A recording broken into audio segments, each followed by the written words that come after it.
Everyone, wanted to make a video about why the Bible talks about open rebuke being better than secret love. And even in another place, in Ephesians 4, I believe about verse 25, it says, Be ye angry, and sin not. Let not the sun go down on your anger. So a lot of people think, wait a minute, being angry is a sin. Well, wait a minute. In Ephesians 4:25, it's a sin if you're not angry. Because it says, be ye angry and sin not. If it was a sin to be angry, that verse would make no sense. And then it explains what it means. Don't let the sun go down on your anger. So the same thing as in Proverbs when it says, hey, open rebuke is better than secret love.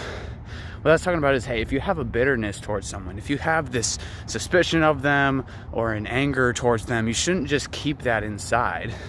You should be transparent about that and confront them about it so that you can get everything out in the open and not just make assumptions or not just, keep that in, but rectify it and reconcile with these people, and don't be unfair by not letting them know. All right, somebody one time thought that I was trying to hit on his 15-year-old daughter because I had spoken to her after church. And so he confronted me later that day. He wasn't angry per se, he was just getting it out in the open, making sure what was going on. And I told him, hey, look, I appreciate you being transparent about that. I would hate that every time I walked into church and he saw me, that he was suspicious that I was a pedophile. So I was very glad that he just confronted me and let me explain what was going on, what my purpose was there. And so, don't have this attitude of, well, it's bad to confront people or it's bad to be angry with people. No, it's not bad to be angry with people. If you have a suspicion of someone, let them know so that they can clear the water and that you can have a good relationship with them again. Because if you're suspicious of somebody, you won't have a good relationship with that person. Right? And I think of another time when I was suspicious of something about a friend of mine, and so I confronted her about it, and she was mad. She just quickly gave me the denial of what I was suspicious of, and I said, okay. And but that made her angry. So my confrontation of her made her angry. So she was upset with me, and later on that night, it blew up into something bigger. She brought it up again, and, well, why would you accuse me of this? Like, whoa, I didn't accuse you. And so we ended up talking for over an hour just about things, and it ended up being a very good conversation. But it started because she was angry at me, right? And if she had not brought that up, if she hadn't started this conversation with anger, about what she was angry about, then there would still be strain in the relationship. She would still be mad at me. Instead of getting it out in the open, we were able to just talk about it and get it out there, and things are fine now, as far as I know.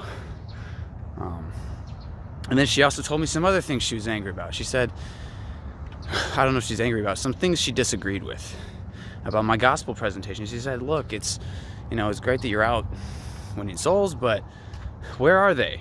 Why aren't you bringing them to church? And so we were able to talk about that. And you know what? And she said, hey, it sounded like you were saying you can't lose your salvation, but you can't lose your relationship with God either. I said, no, you definitely can. She said, oh, well, I must have misheard you, because I thought, sometimes things that you are angry about somebody for are just meaningless because it was a miscommunication or a misunderstanding. And I said, no, I've got 10 verses for how you actually need to be walking rightly and keeping God's commandments to have fellowship with Him. If we walk in the light as He is in the light, we have fellowship one with the other. This is how we know that we know Him. If we keep His commandments, if you love me, keep my commandments, John 14, all these different places, whatever. And so we were able to talk about that, and that was really good, right? It wasn't good all those months that she kept that hidden inside of her, where it's like, well, she has this disrespect towards me, but she doesn't want to tell me because, hey, I'm doing more than she is, and she doesn't want to, be like a correction to me. I said, look, something you have to realize about me, I actually love criticism. I don't care about compliments that much, because compliments don't help me, right? And you don't really know if they're genuine either, so it could be flattery. And so I don't really care about compliments, but I love criticism, because criticism actually helps me improve. Criticism gives me something to work on. right? And so it actually gives me purpose in some sense, because it's like, hey, here's where I can get better today, right? That's what the law is there for.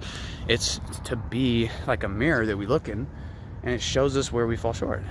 And so we say, hey, this is what I can work on today, right? And so you make the correction. You don't, like James talks about, looking into the mirror and walking away and forgetting immediately what you look like. It's like, no, the reason you look into that mirror of the law is so that you can make the corrections.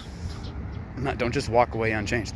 So I like criticism in most part, and I usually take it pretty well. I usually don't get defensive, because I realize that criticism is, for the most part, for my sake. Somebody asked my brother one time, so what's your brother doing?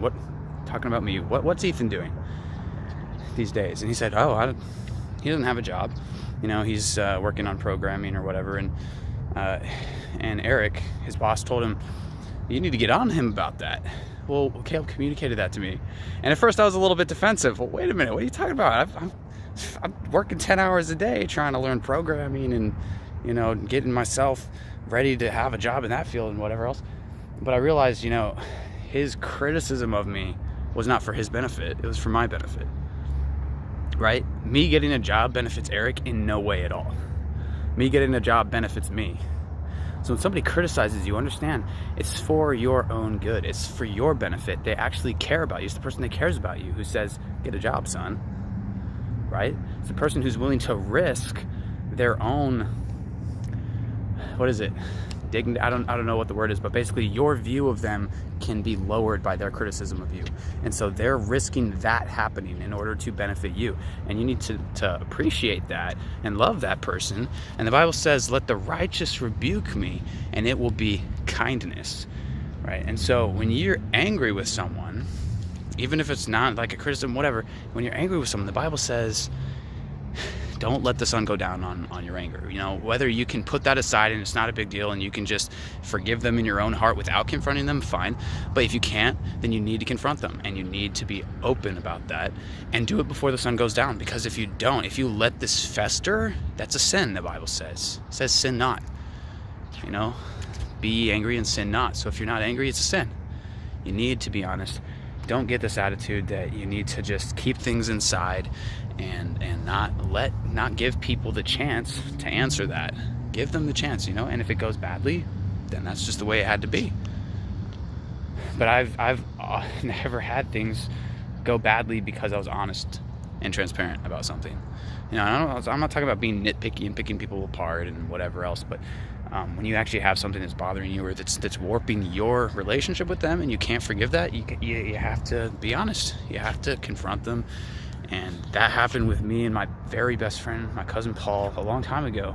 We were the best of friends, and then over time, these little things started stacking up that we just kept from each other, until every time we saw each other, we had this silent judgment, and it felt like, putting your hand close to a fire. It's like there was nothing spoken, but you could feel that judgment just coming and warping off of them. And so eventually, we just got it all out in the open. I said, look, here's 27 things I disrespect about you, or something like that. It wasn't 27, but it was meant to reflect the 27 grievances of America, the colonies and whatever else. So we ended up doing that, and that saved our relationship. That saved our friendship, was just being open about what we disrespected.